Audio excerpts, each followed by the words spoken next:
Hello, I'm Nancy Guerra, Dean of the School of Social Ecology, and I'm very pleased to be here today with Dr. Jessica Borelli at 6 feet apart, who is a professor of psychological science and a licensed clinical psychologist. Dr. Borelli is an expert on parent-child relationships, and today we're pleased to launch our first Parkside Chat. The idea of the Parkside Chat is to bring our faculty expertise to bear on some of the current issues that we're facing in coping with COVID-19. So we're going to hear from Dr. Borelli about some of the particular challenges, and really she's going to offer us some tips on how parents can manage with their children, with their relationships, with their lives. So let's begin. Let me begin by asking the first question, Jessie, which is, what are you seeing as some of the unique stressors that parents are facing right now? And are these really just exaggerations of normal everyday stressors? It's a really great question. I think that in a lot of ways, in some ways what's happening now is unprecedented, and in other ways it is an exaggeration of what working parents kind of juggle all the time. So in terms of balancing kind of the conflicts between work or life outside of the family and what they balance in terms of parenting. But there's one kind of really big difference, which is that for parents of school-age children, parents are now teachers for their children in addition to being parents for their children, and their work environment is now in the home. So all of family life is transpiring within the same social sphere, which is the home. In addition to that, there's, I guess, maybe two big differences. The level of stress or intensity or anxiety is quite heightened during this time, and I think that's true for both parents and for children, probably more so for parents than for children. So parents are shouldering a lot more existential types of threats in terms of anxiety about their health and about the state of the world and the economy.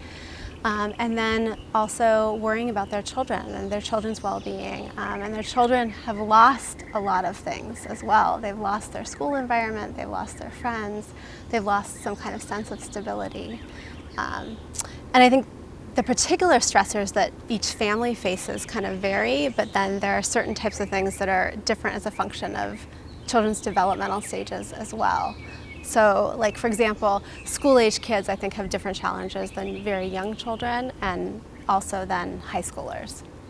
Right. Well, the school-age children, you also become the teacher, right? Mm-hmm. So when you have little kids, you're just the friend and the playmate. Right.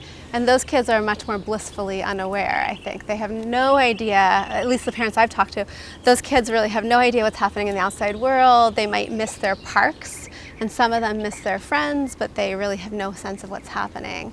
But kind of within that school age range, the older they get, those kids are more worried about what's happening. They're aware that there's the risk of infection.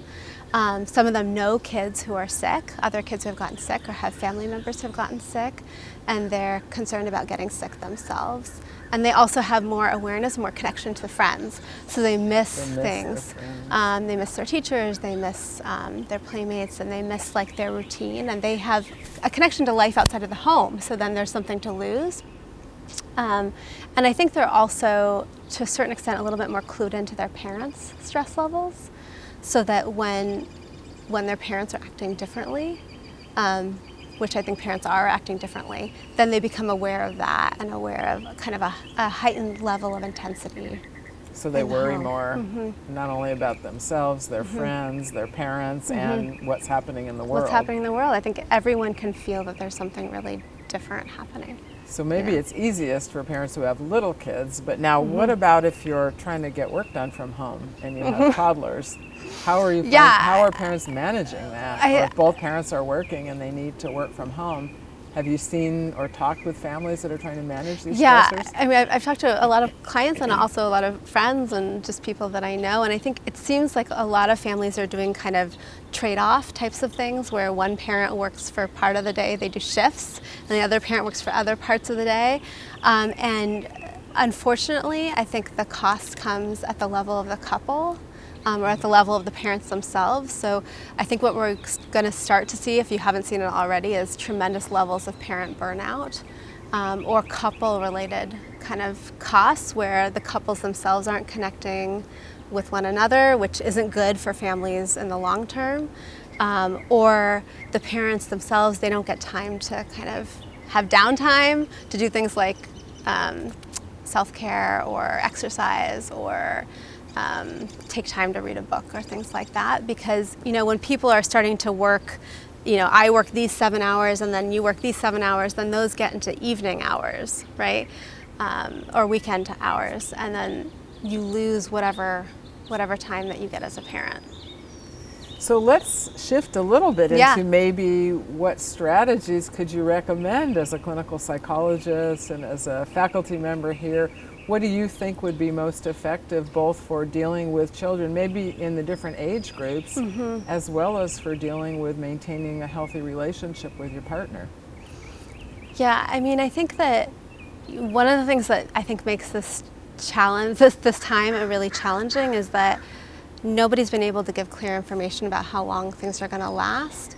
And so I think that if anybody could tell us this will be over in a month or this will be over even in 6 months, we could all do better in terms of planning what the long-term strategy is.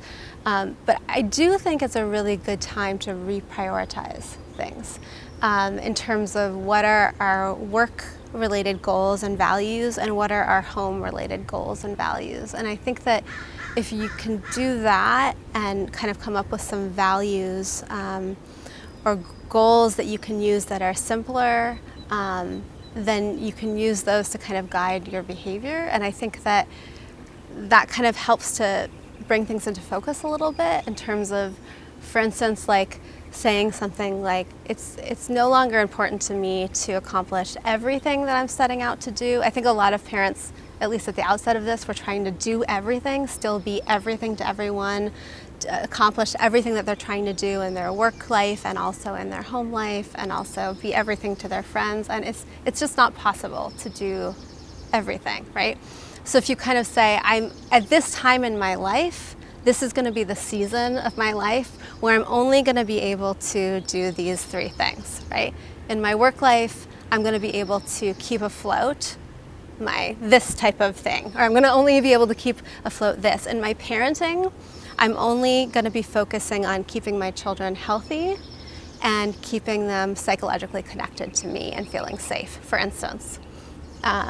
That might be having some sense of guiding principles, might help parents focus on how to kind of direct their efforts.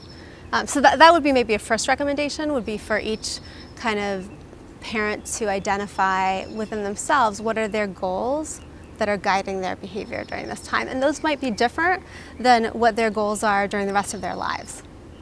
That's super important, because I know a number of people have likened this experience, not just with parenting, but in general, to being in a dense fog.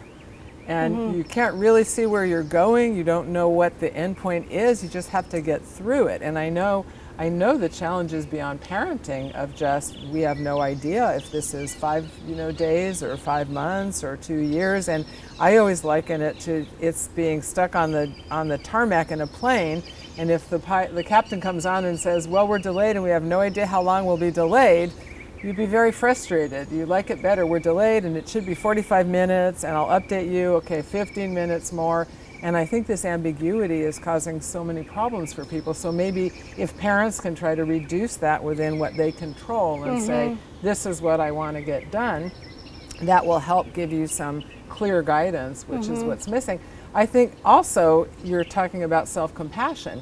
We place these demands on ourselves, and I think particularly your generation of parents, I'm a little bit older, we weren't quite so perfect. we accepted the fact that there were imperfections because you did the best you can, and this idea of good enough parenting, it didn't have to be perfect. But I see with the younger generation, with my kids and my grandkids, there's this idea that you have to be the perfect parent, and no amount of downtime, or maybe this isn't a perfect experience, can happen to your child. So maybe this can help parents not be so hard on themselves that they're not Yeah. you know, doing everything and keeping up with everything. Totally. So that's really good Totally. advice, I think. Today is not going to be the time where your kid is going to make every Zoom meeting that their teacher is going to have for them, right? Maybe this is not going to be the year where your child's going to win all the awards at the school, right? And learn a new language. Right. And this is not the year for enrichment, project. right? This is going to be the year where you are going to meet the minimum standards, right?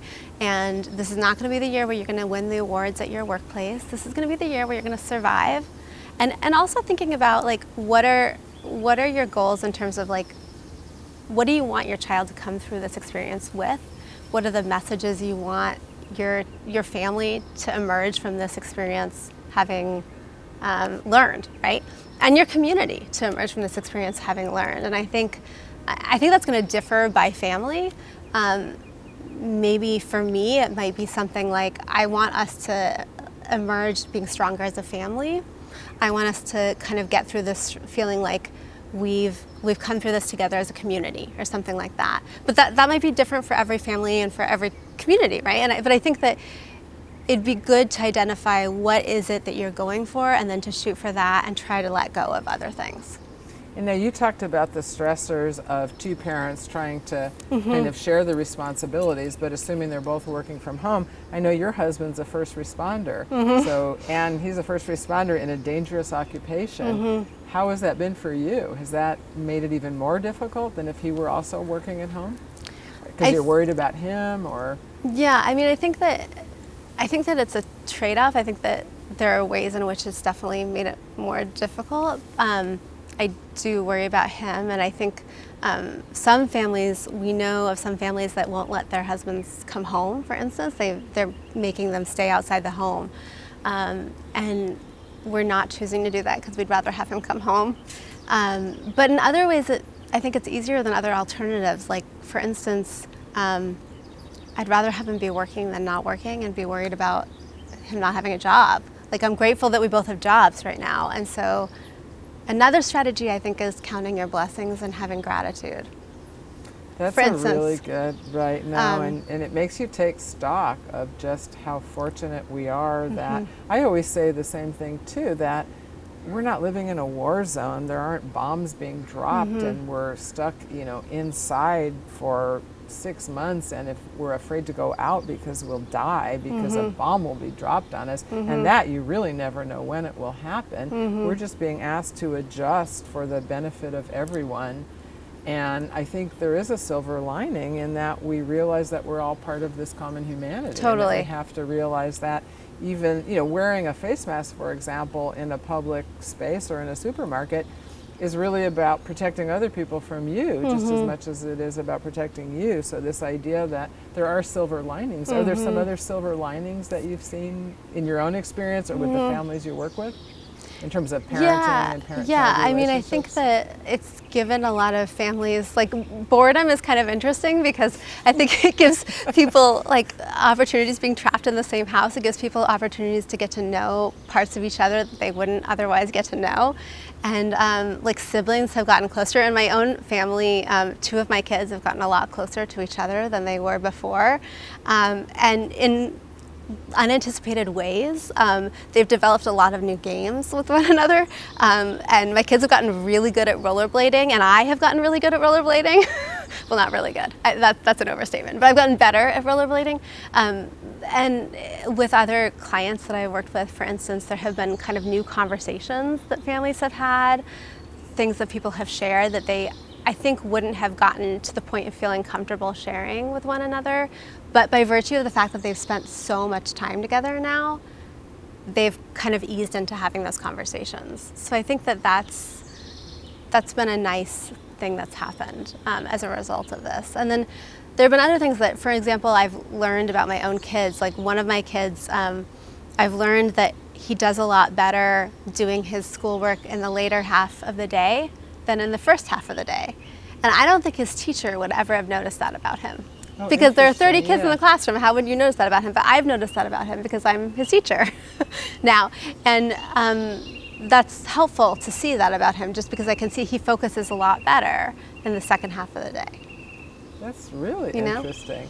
So just things that you can learn from the shifting of patterns and kind of getting to see those things. So, well, and I think another silver lining that I know I've experienced, not as much with little children because my children aren't at home, but it's sort of humanizing us. Even with Zoom, you see someone's baby coming in and you're like, oh, let me see your baby, or the dog barks, and instead of the more formal, who has a barking dog, it's like, oh, can we see your dog? And so in a way, it's making us realize the essence of who we are as people, which is connecting with people in simpler ways and just appreciating the joys and gratitude, as you were saying, that we're able to do this. So I think that's really a silver lining. Are there other kind of in closing tips or things, advice you might want to give parents beyond that? So we've said, don't be too hard on yourself, set goals for yourself, understand that nobody knows exactly when this is going to be over, but we have a sense that it's winding back to normal. It'll probably take a year or so till things are normal. How about, actually, we didn't talk about, how about people preserving their relationships? Your husband, wife, partner, and then actually for people who are single parents, how does that impact them? Yeah. Well, I think that the challenges are different, very different depending on like the family structure, and I think that parents who are single parents have a lot more challenges in the sense that they have a lot more to shoulder caregiving wise for their children. They have like less challenges in the sense of keeping up a relationship with a partner, which I think I've heard like from some clients, for instance, who sometimes they feel that it's more challenging, more of a burden to try to keep up their relationship with their partner. That can feel sometimes like an added burden, which is kind of a hard thing to hear sometimes, but sometimes it can feel like an added responsibility, like another relationship to try to maintain when people are feeling already so burdened by so many things to do. In an ideal circumstance, I think having a partner should feel like an added source of support. But it doesn't always feel that way. But single parents, I think, are particularly vulnerable right now in the sense that there's just so much on their plate. And I think that those parents really need support from the outside world and need to be kind of in a community of parents to be, at least through Zoom or through other Zoom ways. Support group, something like that. Yeah, that's something a good idea. to try to get additional resources. And then in terms of couples, I would just say, like, this is not a time to neglect relationships, So I would say neglect other things, if you can live with it. I would say neglect anything else, and neglect housework if you can stand it. Neglect other things that don't need to be done, like neglect life enrichment types of things. Like learning a new language or don't try to learn a new language. Neglect the shoulds in life, because I think now is not a time to do the shoulds. Now is a time to take care of the things that feel good and that enrich you. That's really a great message, I think, to close on, is that stop burdening yourself with all the shoulds and just be happy with the coulds and the cans and what you can do, not what you should do. And I think that's really good closing advice for parents, and we'll have further conversations in our live webinar with parents. Thank you. You're welcome. Thank you.